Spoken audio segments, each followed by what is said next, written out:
아침에 일어나면 입이 바짝 마르고 밤에 소변 때문에 깨시나요? 안녕하세요. 내분비내과 15년차 이현우입니다. 이 영상은 제약회사 압박으로 언제든 삭제될 수 있습니다. 끝까지 꼭 보세요. 제가 오늘 공개할 비밀은 연간 4조 원 당뇨약 시장을 뒤흔들 내용이거든요. 3년 전 일본에서 발견한 충격적 사실이에요.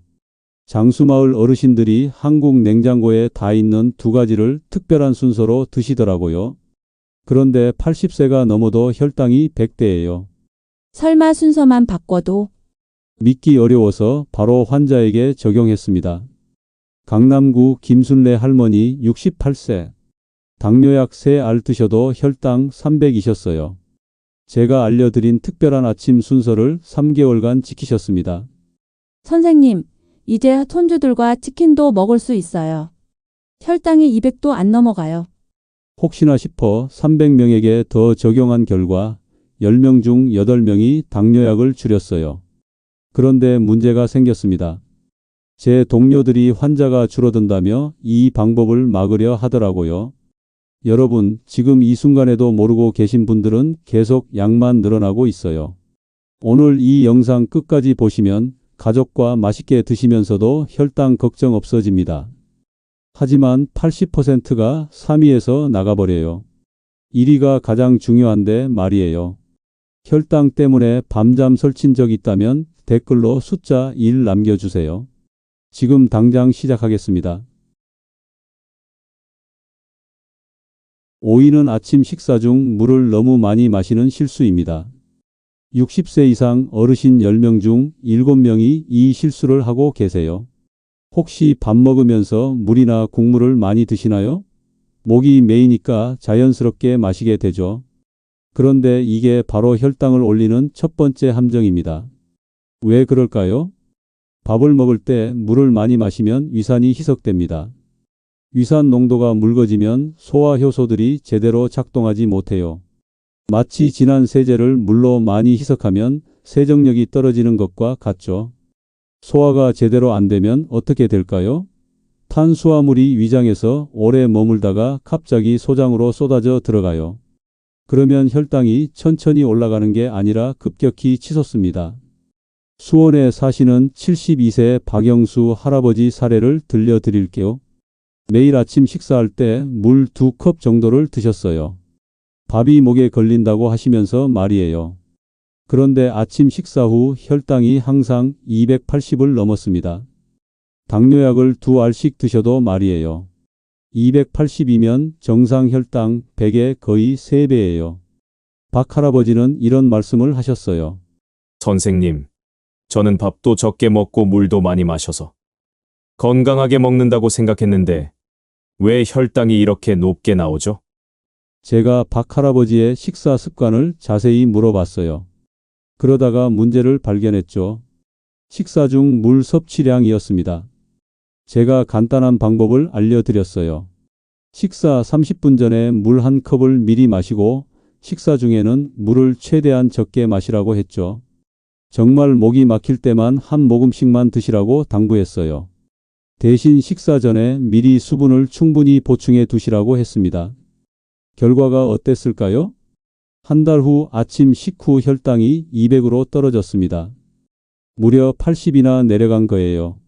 80이면 밥 한 공기를 덜 먹은 효과와 같아요. 선생님, 물 마시는 방법만 바꿨는데 이렇게 달라지다니 정말 신기해요. 박 할아버지가 깜짝 놀라셨죠. 왜 이런 일이 벌어질까요? 식사 30분 전에 물을 마시면 목의 갈증이 해결되고 위장도 소화 준비를 완료해요. 위산 농도도 적절하게 유지되죠. 그래서 식사할 때 물을 적게 마셔도 목이 막히지 않아요. 위산이 진한 상태로 유지되니까 소화도 잘 되고요. 소화가 잘 되면 혈당이 천천히 안정적으로 올라가요. 급격한 혈당 스파이크가 사라지는 겁니다. 실제로 연세대 의대 연구에 따르면 식사 중 물을 많이 마시는 그룹과 적게 마시는 그룹의 식후 혈당 차이가 평균 70이었어요. 여러분도 오늘부터 바로 적용해 보세요. 아침 식사 30분 전에 물 1컵을 미리 드시고 식사 중에는 정말 필요할 때만 한 모금씩 드세요. 물 대신 국물이 있는 음식을 드신다면 국물도 마찬가지예요. 된장찌개나 미역국 국물을 많이 드시면 같은 문제가 생겨요. 이것만 지켜도 식후 혈당이 40에서 60 정도는 쉽게 떨어집니다. 당뇨약 반알 정도의 효과예요. 4위는 껍질째 먹는 사과입니다. 전국 당뇨 환자 10명 중 8명이 사과를 먹을 때 껍질을 깎아서 드세요. 깨끗하게 씻어도 껍질이 찜찜하다고 하시면서 말이에요. 어머니들이 어릴 때부터 그렇게 해주셨으니까 당연하죠. 그런데 껍질을 깎아버리면 혈당을 잡을 수 있는 보물을 버리는 거예요. 왜 그럴까요? 사과 껍질에는 특별한 성분이 들어 있어요.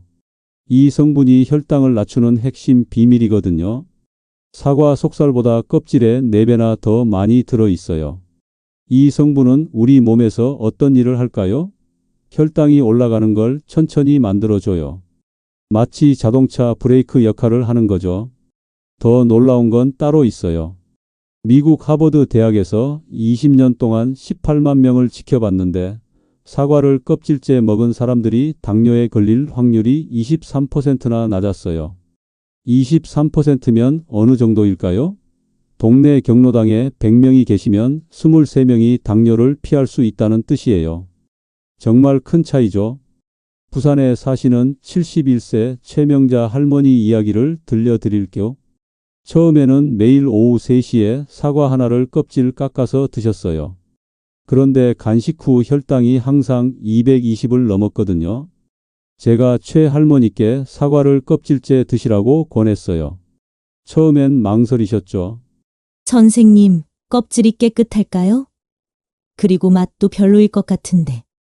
하지만 제가 알려드린 방법대로 해보시기로 했어요. 사과를 굵은 소금으로 문지른 후 깨끗이 씻어서 껍질째 드시라고 했죠.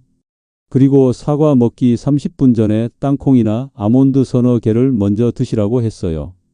사과도 천천히 씹어서 드시라고 당부했습니다. 입에서 20번은 씹으시라고요. 결과가 어땠을까요? 한 달 후 간식 후 혈당이 160으로 떨어졌습니다. 무려 60이나 내려간 거예요. 60이면 밥 반 공기를 덜 먹은 효과와 같아요. 선생님, 같은 사과인데 껍질만 안 깎았을 뿐인데 이렇게 달라지다니. 그리고 껍질째 먹으니까 더 달콤하고 아삭해요. 최 할머니가 깜짝 놀라셨죠. 왜 이런 일이 벌어질까요? 사과 껍질에 좋은 성분이 혈당이 빨리 올라가는 걸 막아줘요. 또한 껍질에는 섬유질도 많이 들어있어서 배부른 느낌도 오래 지속되죠. 땅콩이나 아몬드를 먼저 먹으면 더 좋아져요. 이런 견과류가 위장에서 보호막을 만들어서 당분이 천천히 흡수되게 해주거든요. 천천히 씹는 것도 중요해요. 20번 이상 씹으면 침에서 나오는 소화액이 당분을 미리 분해해줘요. 그래서 혈당이 더 천천히 올라가죠. 실제로 미국 농업부에서 조사해보니 사과 껍질에 좋은 성분이 속살보다 4배 많았어요. 껍질을 버리면 당뇨에 도움되는 성분의 80%를 버리는 셈이죠. 특히 우리나라 사과는 껍질이 얇아서 껍질째 먹기에 좋아요. 다른 나라 사과보다 좋은 성분도 많고요. 사과를 껍질째 먹는 올바른 방법을 알려드릴게요. 첫째, 농약 걱정 없는 친환경 사과를 고르세요. 둘째, 일반 사과라면 굵은 소금으로 문지른 후 물에 깨끗이 씻으세요. 셋째, 사과 먹기 30분 전에 땅콩이나 아몬드 몇 개를 먼저 드세요. 넷째, 사과를 먹을 때는 천천히 씹으세요. 입에서 최소 20번은 씹어야 해요. 다섯째, 하루에 사과 1개면 충분해요. 많이 먹는다고 더 좋은 건 아니거든요. 여러분도 오늘부터 바로 해보세요. 사과를 드실 때 껍질을 깎지 마세요. 이 작은 변화 하나만으로도 간식 후 혈당이 40에서 60 정도는 쉽게 떨어집니다. 하지만 여기서 끝이 아니에요. 3위에서 말씀드릴 내용은 더 놀라워요. 따뜻한 밥 대신 차가운 밥을 먹으라는 이야기인데 처음 들으면 이상하게 느껴지실 거예요. 하지만 과학적인 이유가 있어요. 밥을 차게 식히면 마법 같은 일이 벌어진다니까요. 3위는 통곡물 잡곡밥을 차게 식혀 먹는 방법입니다. 처음 듣는 분들은 이상하게 생각하실 거예요. 따뜻한 밥 대신 차가운 밥을 먹으라니까요. 하지만 이게 바로 일본 장수마을에서 발견한 비밀 중 하나예요. 전국 당뇨 환자 10명 중 9명이 밥을 따뜻하게 드세요. 당연하죠. 따뜻한 밥이 맛있으니까요. 그런데 이게 혈당을 올리는 큰 원인 중 하나였어요. 왜 그럴까요? 밥을 차게 식히면 전분 구조가 바뀌어요. 마치 딱딱한 얼음이 녹아서 물이 되었다가 다시 얼어서 단단해지는 것과 비슷해요. 이렇게 바뀐 전분을 저항성 전분이라고 불러요. 저항성 전분은 참 신기해요. 우리 위장에서 소화가 잘 안 돼요. 그래서 혈당을 천천히 올려줘요. 마치 느린 자동차처럼 말이에요. 반대로 따뜻한 밥은 빠른 자동차 같아서 혈당을 확 올려버려요. 대구에 사시는 74세 김철수 할아버지 이야기를 들려드릴게요. 매일 아침 7시에 갓 지은 따뜻한 현미밥 한 공기를 드셨어요. 건강에 좋다고 해서 현미로 바꾸셨는데도 아침 식후 혈당이 항상 260을 넘었어요. 김 할아버지는 답답해 하셨어요. 선생님, 흰쌀밥도 아니고 현미밥인데 왜 혈당이 이렇게 높게 나오죠? 제가 뭘 잘못하고 있는 건가요? 제가 김 할아버지의 식사 방법을 자세히 물어봤어요. 그러다가 문제를 찾았죠. 밥을 항상 뜨끈뜨끈하게 드시는 거였어요. 제가 간단한 방법을 알려드렸어요. 전날 저녁에 밥을 지어서 냉장고에 하룻밤 두라고 했죠. 그리고 아침에 전자레인지에 1분만 살짝 데워서 드시라고 했어요. 뜨겁지 않게 미지근하게만 말이에요. 김 할아버지는 처음엔 의심스러워 하셨어요. 선생님, 차가운 밥이 몸에 좋을 리가 있나요? 우리 어머니는 차가운 밥 먹으면 배탈 난다고 하셨는데. 하지만 제가 과학적인 이유를 설명해 드리니까 한번 해보시겠다고 하셨어요. 한 달 후 결과를 확인했어요. 아침 식후 혈당이 180으로 떨어진 거예요. 무려 80이나 내려갔어요. 80이면 밥 한 공기를 덜 먹은 효과와 같아요. 선생님, 정말 신기해요. 같은 밥인데 차갑게 먹었다고 이렇게 달라지다니. 그리고 생각보다 맛도 괜찮아요. 김 할아버지가 깜짝 놀라셨죠. 왜 이런 일이 벌어질까요? 밥을 차게 식히면 전분 분자들이 서로 꽉 붙어요. 마치 손을 꼭 잡고 있는 것처럼요. 그래서 위장에서 소화 효소가 전분을 분해하기 어려워져요. 소화가 천천히 되니까 혈당도 천천히 올라가요. 급격한 혈당 상승이 없어지는 거죠. 실제로 서울대 식품영양학과에서 실험해 봤어요. 뜨거운 밥과 차가운 밥을 먹은 후 혈당을 재봤더니 차가운 밥을 먹은 그룹이 평균 65 낮았어요. 또 다른 연구에서는 밥을 냉장고에 12시간 이상 보관하면 저항성 전분이 3배까지 늘어난다는 결과도 나왔어요. 차가운 밥을 제대로 먹는 방법을 알려드릴게요. 첫째, 전날 저녁에 밥을 지어주세요. 현미나 잡곡밥이 더 좋아요. 둘째, 밥이 식으면 냉장고에 넣어주세요. 최소 8시간은 두셔야 해요. 셋째, 아침에 전자레인지에 1분 정도만 데우세요. 뜨겁지 않게 미지근하게만요. 넷째, 밥을 먹기 전에 채소나 나물을 먼저 드세요. 그러면 효과가 더 좋아져요. 다섯째, 밥을 먹을 때는 천천히 씹어주세요. 최소 30번은 씹어야 해요. 여기서 중요한 팁 하나 더 알려드릴게요. 밥을 다시 데울 때 물을 한 방울 떨어뜨리면 더 부드러워져요. 그리고 김이나 미역을 같이 먹으면 효과가 2배가 돼요. 차가운 밥이 처음엔 어색하실 수도 있어요. 하지만 일주일만 드셔보세요. 금방 익숙해지실 거예요. 그리고 혈당 변화를 직접 느끼시게 될 거예요. 이 방법만 지켜도 식후 혈당이 50에서 80 정도는 쉽게 떨어져요. 당뇨약 한 알 정도의 효과가 있어요. 하지만 여기서 끝이 아니에요. 2위에서 말씀드릴 내용은 더 중요해요. 무엇을 먹느냐보다 무엇을 먼저 먹느냐가 혈당을 좌우한다는 놀라운 사실이거든요. 2위는 식사 순서를 바꾸는 방법입니다. 혈당 관리의 진짜 비밀은 무엇을 먹느냐가 아니라 무엇을 먼저 먹느냐에 있어요. 이건 정말 놀라운 발견이었어요. 전국 당뇨 환자 10명 중 8명이 밥부터 먼저 드세요. 배가 고프니까 당연히 밥부터 먹게 되죠. 반찬은 나중에 먹고요. 그런데 이 순서가 혈당을 하늘 높이 올리는 주범이었어요. 왜 그럴까요? 밥을 먼저 먹으면 위장이 텅 비어 있는 상태에서 탄수화물이 들어가요. 마치 마른 스펀지에 물을 부으면 순식간에 흡수되는 것처럼 혈당이 로켓처럼 치솟아요. 하지만 채소와 나물을 먼저 먹으면 어떻게 될까요? 채소 속 섬유질이 위장벽에 보호막을 만들어줘요. 마치 우산이 비를 막아주는 것처럼요. 그래서 나중에 밥을 먹어도 혈당이 천천히 올라가요. 인천에 사시는 67세 박미순 할머니 이야기를 들려드릴게요. 매일 아침 밥 한 공기와 나물 반찬 2가지를 드셨어요. 하지만 항상 밥부터 먼저 드셨죠. 그러다 보니 아침 식후 혈당이 280을 넘나들었어요. 박 할머니는 정말 답답해 하셨어요. 선생님, 저는 나물도 많이 먹고 밥도 적게 먹는데 왜 혈당이 이렇게 높게 나오죠? 이해가 안 돼요.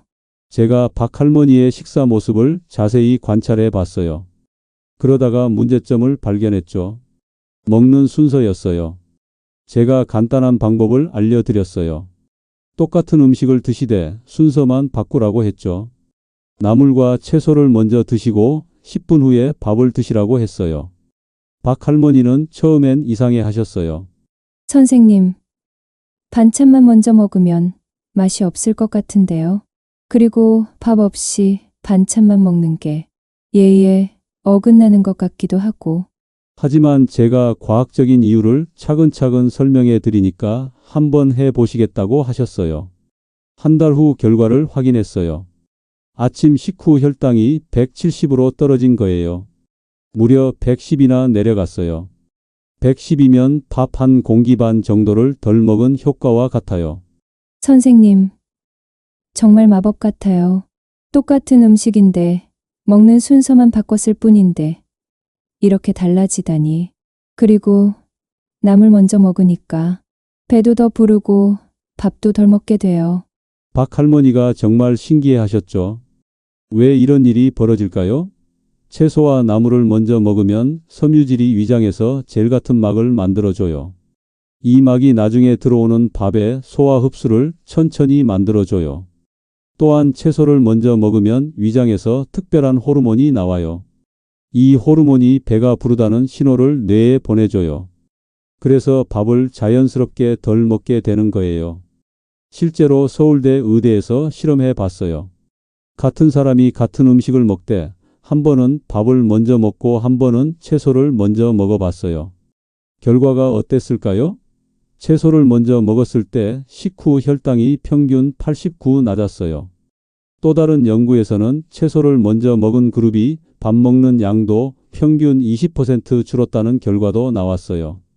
올바른 식사 순서를 알려드릴게요. 첫째, 채소와 나물을 먼저 드세요. 상추, 깻잎, 시금치, 콩나물 같은 것들이요. 둘째, 채소를 다 드신 후 5분에서 10분 정도 기다리세요. 이 시간이 중요해요. 셋째, 그 다음에 생선이나 두부 같은 단백질을 드세요. 넷째, 마지막에 밥이나 빵 같은 탄수화물을 드세요. 다섯째, 각 단계마다 천천히 씹어서 드세요. 최소 30번은 씹어야 해요. 여기서 중요한 팁을 하나 더 알려드릴게요. 미역국이나 다시마국 같은 해조류 국물도 채소와 같은 효과가 있어요. 국물을 먼저 마시고 시작하시는 것도 좋은 방법이에요. 처음엔 어색하실 수도 있어요. 평생 밥부터 먹었는데 갑자기 바꾸기가 쉽지 않죠. 하지만 일주일만 해보세요. 금방 익숙해지실 거예요. 가족들이 이상하게 볼 수도 있어요. 그럴 때는 건강을 위해서라고 말씀하시면 돼요. 오히려 좋은 본보기가 되실 거예요. 이 방법만 지켜도 식후 혈당이 60에서 100 정도는 쉽게 떨어져요. 당뇨약 한 알에서 한 알 반 정도의 효과가 있어요. 하지만 이제 가장 중요한 1위가 남았어요. 1위는 정말 놀라우실 거예요. 1위는 두부와 콩나물입니다. 가장 뻔하지만 가장 도움이 되는 조합이에요. 여러분 냉장고에 지금 들어있을 만큼 평범한 음식들이죠. 그런데 이 두 가지를 함께 먹으면 정말 놀라운 일이 벌어져요. 두부는 혈당에 거의 영향을 주지 않는 최고의 단백질이에요. 혈당 지수가 15밖에 안 돼요. 설탕이 100이니까 설탕의 7분의 1 수준이죠. 마치 혈당계에 보이지 않는 음식 같아요. 콩나물은 더 신기해요. 콩나물 속에는 특별한 성분이 들어 있어요. 이 성분이 우리 몸에서 인슐린이 더 잘 작동하게 도와줘요. 마치 기름칠을 해준 기계가 더 부드럽게 돌아가는 것처럼요. 서울에 사시는 65세 이영희 할머니 이야기를 들려드릴게요. 당뇨약을 3알씩 드셔도 아침 공복 혈당이 200을 넘나들었어요. 정말 힘들어 하셨죠? 제가 이 할머니께 특별한 아침 식단을 권해드렸어요. 매일 아침 두부 반 모와 콩나물 1컵을 먼저 드시라고 했죠. 그리고 30분 후에 밥을 드시라고 했어요. 처음엔 의심스러워 하셨어요. 선생님, 이런 평범한 음식으로 정말 혈당 관리에 도움이 될까요? 하지만 3개월 후 결과를 확인했을 때 정말 놀라웠어요. 공복 혈당이 130으로 떨어진 거예요. 무려 70이나 내려갔죠. 담당 의사와 상의해서 당뇨약도 조정할 수 있었어요. 선생님, 정말 놀라워요. 이렇게 간단한 음식으로 이런 변화가 생기다니. 왜 이런 일이 벌어질까요? 두부와 콩나물을 함께 먹으면 좋은 상승 효과가 생겨요. 두부의 단백질이 혈당을 안정시켜주고 콩나물의 좋은 성분이 인슐린 작용을 도와줘요. 또한 이 두 음식은 배를 부르게 해줘요. 그래서 나중에 밥을 덜 먹게 되죠. 자연스럽게 칼로리도 줄어들고요. 올바른 두부 콩나물 식단 방법을 알려드릴게요. 첫째, 아침에 일어나서 두부 반 모와 콩나물 1컵을 준비하세요. 둘째, 간장이나 참기름으로 간단하게 무쳐서 드세요. 셋째, 천천히 씹어서 드세요. 최소 30번은 씹어야 해요. 넷째, 다 드신 후 30분 기다렸다가 밥을 드세요. 다섯째, 매일 꾸준히 하는 게 중요해요. 이 방법을 꾸준히 하시면 혈당 관리에 큰 도움을 받으실 거예요. 하지만 이런 식단 변화를 시작하기 전에는 반드시 담당 의사와 상의하세요. 특히 당뇨약을 조정하거나 변경할 때는 의사의 지시를 꼭 따르셔야 해요. 여러분, 지금까지 5가지 방법을 모두 공개해 드렸어요. 정말 간단하지 않나요? 5위부터 1위까지 다시 한번 정리해 드릴게요. 식사 중 물 적게 마시기, 사과 껍질째 먹기, 차가운 밥 먹기, 채소부터 먼저 먹기, 그리고 두부와 콩나물 조합까지요. 이 모든 방법들이 어려운 게 하나도 없어요. 특별한 약이나 비싼 건강식품도 필요 없고요. 그냥 여러분 냉장고에 있는 평범한 음식들로 가능한 일이에요. 저는 15년 동안 수많은 당뇨 환자분들을 만났어요. 그 중에서 가장 기억에 남는 분은 78세 할머니셨어요. 당뇨 합병증으로 발가락 절단 수술까지 받으셨던 분이었죠. 그 할머니가 제게 이런 말씀을 하셨어요. 선생님, 저는 이제 너무 늦었어요. 이미 몸이 망가져 버렸는데 뭘 해도 소용없을 것 같아요. 하지만 저는 포기하지 않았어요. 오늘 알려드린 5가지 방법을 차근차근 알려드렸죠. 할머니도 반신반의하시면서 담당 의사와 상의한 후 따라해 보셨어요. 6개월 후 정말 놀라운 일이 벌어졌어요. 혈당 수치가 크게 개선되었거든요. 담당 의사도 깜짝 놀라며 치료 계획을 조정해 주셨어요. 그리고 더 중요한 건 할머니가 다시 희망을 찾으셨다는 거예요. 선생님, 이 나이에도 몸이 좋아질 수 있다니. 손주들과 여행도 다시 갈 수 있을 것 같아요. 그때 저는 확신했어요. 나이는 숫자일 뿐이고 올바른 방법만 알면 언제든 건강관리에 도움을 받을 수 있다는 걸요. 여러분도 마찬가지예요. 지금 당장 시작하세요. 내일 아침부터 두부와 콩나물을 드시고 사과는 껍질째 드시고 채소부터 먼저 드세요. 처음엔 어색할 수도 있어요. 하지만 일주일만 해보세요. 몸이 달라지는 걸 느끼실 거예요. 혈당계 숫자가 바뀌는 걸 직접 확인하실 거고요.